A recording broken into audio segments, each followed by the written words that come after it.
Welcome back to the multi-week study on the GOG Magog War. This is part 4, Who is Gog?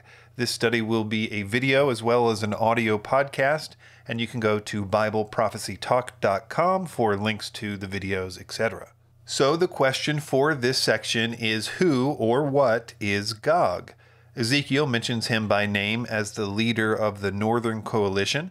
It says in Ezekiel 38, 1 through 2, "The word of the Lord came to me, Son of man, set your face toward Gog of the land of Magog, the chief prince of Meshach and Tubal, and prophesy against him." There really does not seem to be any agreement or consensus among scholars and commentators about the etymology or really anything else about Gog. The Anchor Bible Dictionary sums it up this way. Attempts to identify Gog have included proposals of connections with Gyges, king of Lydia, Gugu of Ashurbanipal's records, Gaga, a name in the Amarna correspondence for the nations of the north, Gaga, a god from the Rash Shamra or Ugaritic writings, a historical figure, especially Alexander, mythological sources, with Gog being a representation of the evil forces of darkness which range themselves against Yahweh and his people. None of these identifications has been demonstrated with certainty. There are certainly other options that are not mentioned here, some of which we'll talk about in this section and in the next section. I did look up some of these that I had not heard of before. For example, the idea that he is mentioned in the Rosh Shamra or Ugaritic writings. So I looked up and read those accounts, and it did seem to be a dead end from my perspective. It was a minor messenger god, which just seemed to have no relevance whatsoever to this issue. One question is, does it really matter who Gog is? And I would say it depends.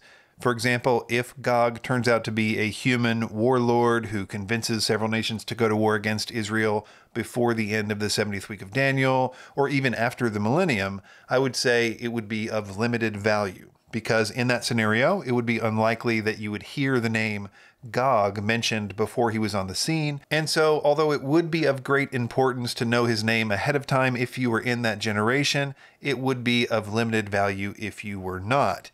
Even if Gog turns out not to be a proper name, but some kind of title for this human leader, it would still be of limited value both practically and with regard to the interpretation of the rest of this text, which I would argue wouldn't change much either way.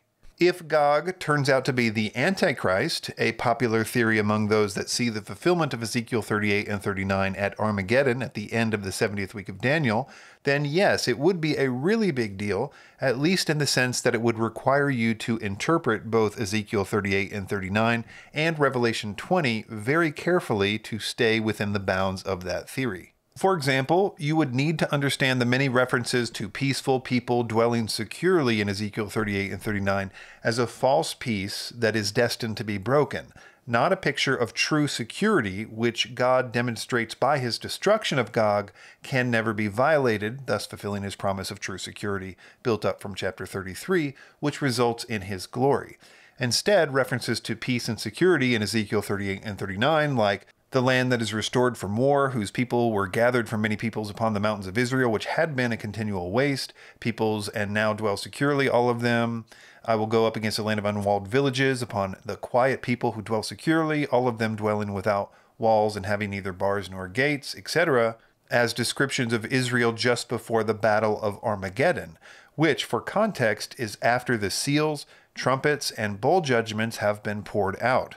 That is to say, a time when every living thing in the sea is dead. There is no more green grass, and demon scorpions have been stinging people for 5 months.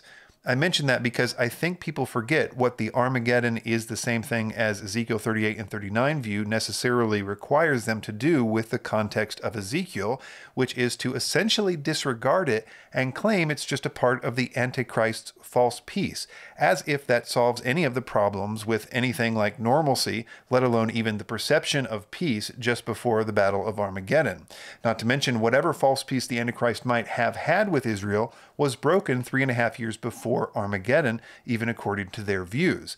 As I say, it requires a lot from the interpreter to believe this view. The Armageddon Theory also necessarily will inform your interpretation of Revelation 20, where in that case it must not be the same war as Ezekiel, because in Revelation 20 it clearly says that that GOG Magog war takes place after the 1,000 years have ended, and there is no theological possibility for the Antichrist to be involved in anything after the 1,000 years have ended, because he was taken off the board, as it were, and put into Gehenna 1,000 years before this, which Revelation 20 verse 10 actually reiterates.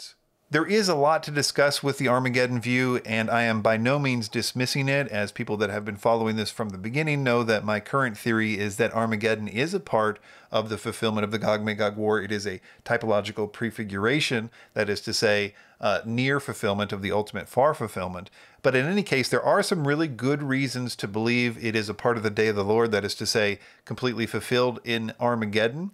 I just believe there are better reasons to disbelieve that. In any case, in part 5, I'm going to devote that entire study to just that topic. For this study, I want to deal with the possibility that Gog is a spiritual entity, like a high-ranking fallen angel. To clarify, in this view, Gog would be a supernatural entity who deceives the nations into a war, much like Satan does in Revelation 20. But the nations and people involved are real nations and real people. I say here in this note that it would be of limited value if true, but I say that only in the sense that it wouldn't change much in the overall interpretation of these chapters or Revelation 20. But I do think it could be of value in the sense that there are some macro concepts that could be in play with the GOG Magog war that might not truly be understood or appreciated unless we understood that this war was kind of a big cosmic level thing happening and wrapping up a long awaited judgment for some principalities and powers. I'm not 100% dogmatic on this theory by any means. I only just discovered it during the course of this study, but I think it has the most evidence of any of the views I've seen so far. To begin discussing the angel theory of Gog, we need to go back to a topic we mentioned last time, which was the interpretation of the word Rash in Ezekiel 38:2. I encourage you to go back and check that out if you haven't seen it, because I did go through all the argumentation showing that the word Rash, which means head or first or leader or chief, should be translated as chief in that verse, as it is in most Bible translations. I will assume for now that you have understood and at least tentatively agreed with that argument and move on. The reason that's important is that if you understand that chief prince is the most likely translation of Ezekiel 38:2, it opens up another possibility for the identity of Gog. To read that verse again, 1 through 3, it says, "The word of the Lord came to me, Son of man, set your face toward Gog of the land of Magog, the chief prince of Meshach and Tubal, and prophesy against him." This is because the term chief prince is used in the Bible and other ancient writings to refer to high-ranking angels, specifically what we call an archangel, as it is in the case of Michael, the archangel. Some translations choose to translate chief prince, as in Daniel 10:13, or great prince, as in Daniel 12:1, as archangel, but the idea is the same. Chief prince is an angel that ranks really high, and there are a number of them. As it says there in Daniel 10:13, Michael is just, quote, one of them. I'm going to read some of these verses for you audio listeners. "The prince of the kingdom of Persia withstood me 21 days, but Michael, one of the chief princes," as I say, some verses will translate that as archangel, "came to help me, for I was left there with the king of Persia." Another one from Daniel 12:1, "At that time shall arise Michael, the great prince." Again, some versions will translate that as archangel. And in the New Testament, Jude says, "Yet Michael the archangel," and that's usually translated as archangel, but in the Greek, it literally says chief angel. "When contending with the devil, he disputed the body of Moses," etc. This same passage in Daniel 10, among others, also show us that bad princes or bad angels exist and that they rule over certain geography. The princes of Persia and Greece are both mentioned in this passage as warring against the angel who brought the message and Michael, the chief prince. So Daniel 10:13 and 20 through 21 says, "The prince of the kingdom of Persia withstood me 21 days, but Michael, one of the chief princes, came to help me, for I was left there with the king of Persia. Then he said, 'Do you know why I have come to you? But now I will return to fight against the prince of Persia. And when I go out, behold, the prince of Greece will come. But I will tell you what is inscribed in the book of truth. There is none who contends by my side except Michael, your prince.'" This is also reiterated to a certain extent in the New Testament, that is to say, ranking among evil spirits. One go-to is Ephesians 6:12, for we wrestle not against flesh and blood, but against principalities, against powers, against the rulers of the darkness of this world, against spiritual wickedness in high places. Also, you see this to a lesser extent in Ephesians and Matthew, in which the prince of the power of the air is mentioned in Ephesians 2:1-2. Also, there are a number of instances where the Pharisees are saying that Beelzebub is the prince of demons, so that's not necessarily a true thing because it is in the mouths of the Pharisees. Also, in this view, it would be important to demonstrate that a chief prince can be over a certain area, in this case, over eastern Turkey at the very least. And we do see a biblical concept for this. Evil spirits have authority over certain geography. In Deuteronomy 32:8, this is after the Tower of Babel situation and God scatters the nations. He does so according to the number of the sons of God. And that term is used in other places to refer to angels, particularly of high rank, but other translations make this more clear. But he essentially gives the nations over to these entities. And of course, in the next verses, when he calls Abraham and says, of you I will make a great nation. So it's like Abraham versus all the other nations, which are essentially ruled by the number of the sons of God. There is a lot of extra biblical supplemental data for this. The only one I really feel comfortable with is 1 Enoch, though.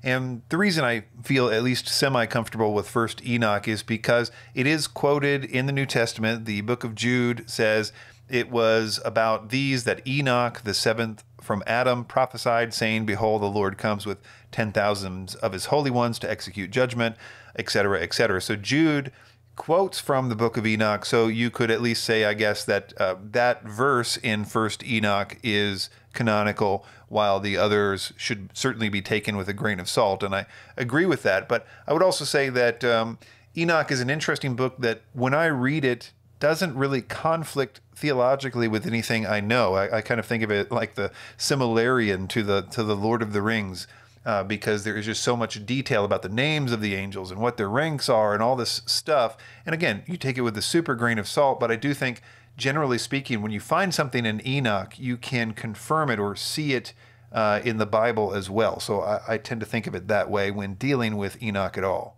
Enoch gives detailed rankings of good angels like Michael, but 1 Enoch also reinforces the idea that there are chief princes or chief angels among bad angels as well. Often the terms chief and prince are used in various translations.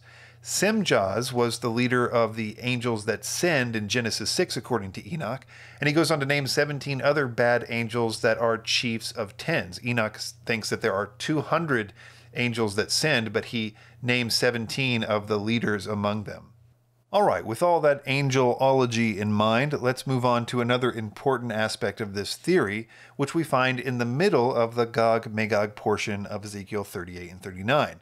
It says, thus says the Lord God, are you he of whom I spoke in former days by my servants the prophets of Israel, who in those days prophesied for years that I would bring you against them? The reason this is important is that there is no other mention of Gog in most translations of the Bible, other than in 1 Chronicles 5:4, where someone in Reuben's lineage is named Gog, but that person seems like just a regular guy, and he has been long dead even by Ezekiel's day. So there's no obvious place this verse in 38:17 could be referring to, certainly not a place that would constitute a prophecy where the word Gog is mentioned. It also seems like we're looking for something a little bit weighty. I mean, after all, God is saying, are you he of whom I spoke in former days by my servants the prophets? I don't know, it just seems like we're looking for something with some gravitas. Also, it sort of necessarily needs to be before Ezekiel's day. And I think there is at least one place that could fit in the Bible, which is Numbers 24:7, which says, water shall flow from his buckets, and his seed shall be in many waters. His king shall be higher than Agag, and his kingdom shall be exalted. This is a prophecy of Balaam concerning Israel and the Promised Land, and it has strong millennial themes, as does the following passages in verses 10 through 25. The thing is, in the Septuagint, which is the Greek translation of the Old Testament written some 300 years before Christ, The name in this verse is Gog instead of Agag. Further, every other manuscript we have of Numbers 24:7 agrees with the Septuagint reading of Gog, except for one, the Masoretic text, which is often used as the primary source for translating the Old Testament, and usually for good reason. The Masoretic text is an excellent witness, and arguably the most reliable manuscript evidence we have in regard to the Old Testament, but it is not an inspired text. The following are a few quotes from biblical scholars on this issue, which I got from unsealed.org. The first from Michael Reidelnick, which says, "The Masoretic text is a post-Christian Jewish version of the Old Testament. As such, it reflects the theological perspective of post-Christian Rabbinic Judaism. Thus, there are several significant examples of the Masoretic text interpreting the Old Testament Messianic texts in a distinctly non-Messianic or historical fashion, whereas the other ancient versions interpret the same text as referring to the Messiah." He goes on to say, "The Masoretic text of Numbers 24:7, which is our verse, presents a prophecy that would find its fulfillment in Israel's history. However, the alternate versions of this verse look forward to an eschatological messianic fulfillment." Another scholar quoted here, Sailhammer, I think makes the point a little bit more clear. He says, "The Masoretic text, which developed over a period of nearly a millennium, shows many signs of post-biblical, that is, secondary interpretation. The identification of the prophetically announced future king in Numbers 24:7b as the victor of Agag, Masoretic text, rather than Gog, Samaritan Pentateuch, Septuagint, Aquila, Macus, and Theodotion, is clearly intended to link the fulfillment of the prophecy to David's day, e.g. 1 Samuel 15:8, rather than the Messiah's, Ezekiel 38:3. So I think it's clear that we found at least one prophecy of Gog in Scripture to connect to Ezekiel 38:17, which again says, "Thus says the Lord God, are you he of whom I spoke in former days, by my servants the prophets of Israel, who in those days prophesied for years that I would bring you against them." But I would say, it seems like there would be more than just one. It does seem like it's plural, and it says they prophesied for years. So is there another mention of Gog? I think so, and here is a short list I made years ago with some strong candidates that I thought at the time may be speaking about the GOG-Magog war. It would include Zephaniah 3, 1-11, Joel 3, 1-16, Isaiah 66, 15-18, and Zechariah 12, 1-9, and 14, 12-15. I will be revisiting those in the course of this study, but suffice it to say that I think many of God's prophets have spoken about Gog, if not by name. Another instance I think I found during the course of this particular study is in 1 Enoch. And I like this one, and I'm going to read it for you because I think there's a line in here that sort of sums up the intent of the reason for the GOG-Magog war in the first place. It just sort of very well articulates what I've been trying to say about why I think the GOG-Magog war happens in the first place. This is what it says. "Then said I, for what object is this blessed land, which is entirely filled with trees, and this accursed valley between? Then Uriel, one of the holy angels who was with me, answered and said, This accursed valley is for those who are accursed forever. Here shall all the accursed be gathered together, who utter with their lips against the Lord unseemly words, and of his glory speak hard things. Here shall they be gathered together, and here shall be the place of judgment. In the last days there shall be upon them the spectacle of righteous judgment in the presence of the righteous forever. Here shall the merciful bless the Lord of glory, the eternal King. In the days of judgment over the former they shall bless him for the mercy in accordance with which he has assigned them their lot. Then I blessed the Lord of glory and set forth his glory and lauded him gloriously." Now, this is chapter 27 of 1 Enoch. If you go back 2 chapters, there is unambiguously the millennium. I mean, it's very clearly millennial language. I don't think anybody would disagree with it. It is so clear. And this does seem to be a progression chronologically, too. So, again, you have in 1 Enoch this, I think, a progression from the millennium to this moment. But my point about the reason was that line, the spectacle of righteous judgment in the presence of the righteous forever. Because my understanding of Ezekiel 38 and 39 when I read it is that it is a progression from chapter 33 in Ezekiel, in which it is talking about Israel's blessings in the millennium and how everything will be okay then, and they will be protected forever then. And the last part of that is sort of the testing of that judgment when you have Jesus ruling and reigning from the temple in Jerusalem, that it cannot be defeated. It is a way to sort of to prove the glory of God, that it is in fact secure, it is in fact forever, which of course is what happens. I mean, Gog doesn't even get towards the land. It doesn't really do any damage. So what is the purpose of this war, if not to be a spectacle of righteous judgment in the presence of the righteous forever? And I think it's also interesting that the language as we get into the book is so presses that point. It's and then the nations will know, and then Israel will know, and then they will all know forever and ever and ever. And it's sort of this wrapping up in a bow of a lot of different things. I'm actually tempted to go into this a lot more, but it really doesn't have to do with our study. There are some things like this accursed valley, a very interesting Greek word there that I think ties to Ezekiel. It's a long story. We'll get into it later. Another possible clue for the supernatural Gog theory is found in Ezekiel 39:15, where the prophet describes the feast that the carrion birds will have when they eat the bodies of Gog and his armies which were destroyed. It uses language that is very provocative for those that know much about the Nephilim and similar supernatural topics in the Bible. It says, "You shall eat the flesh of the mighty, drink the blood of the princes of the earth, of rams, of lambs, and of he-goats, of bulls, all of them fat beasts of Bashan." Many of those terms have been used to describe mighty men of old, that is, the Nephilim or other supernatural entities in the Bible.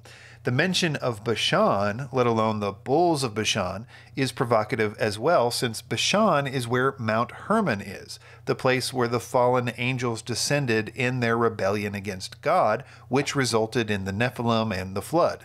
Michael Heiser, who would agree with much of what I've said here about Gog, he does detail a lot of it in his presentations and in his book, Reversing Hermon. I think we would disagree on the timing, and that's probably because I think we fundamentally disagree on the nature of the millennium, but that's another story. But we have a lot of agreement here on this Gog issue and the supernatural thing. And I did want to briefly mention his book because I think that his thesis in Reversing Hermon is that these sinful watchers in that early prehistory moment and that sort of judgment that they got being locked in the abyss for a certain amount of time, that there is a final reckoning happening there, and it's big, and Jesus was dealing with it, and I think there is a final reckoning that happens in the end time with those angels, and I'm not sure I understand the full picture, but I think that Gog Magog may be a part of that. That reckoning, if you will. And if you look at Revelation 20, where we know, for example, that Satan at the end of Armageddon is locked into the abyss, the same place, by the way, where these angels that send at Hermon have been locked in since that time. So they've already been in there since prehistory. Satan is locked in there only at the end of the 70th week of Daniel, and he stays in there for 1,000 years. It says that he must be let out at the end of that. So they let Satan out of the abyss. He goes on to do what John calls Gog Magog, deceives nations, gathers them together, blah, blah, blah. They're destroyed, etc., etc. And then he is finally judged. That is, Satan is thrown into Gehenna, a different pit. Now, this is interesting because again, I keep talking about Enoch, and I don't mean to give it more weight than it needs, but Enoch does describe that whole thing. He describes that there are essentially two pits. One is eternal, one is not so eternal. One has a time limit on it for these angels that sinned. But I'm getting off the subject here. I wanted to hit this idea from Michael Heiser's book, Reversing Hermon, in which he talks about the supernatural north aspect with regard to the Gog-Magog war. So in Ezekiel 38:15, it says, "You will come from your place out of the uttermost parts of the north, you and many peoples with you, all of them riding horses, a great host, a mighty army."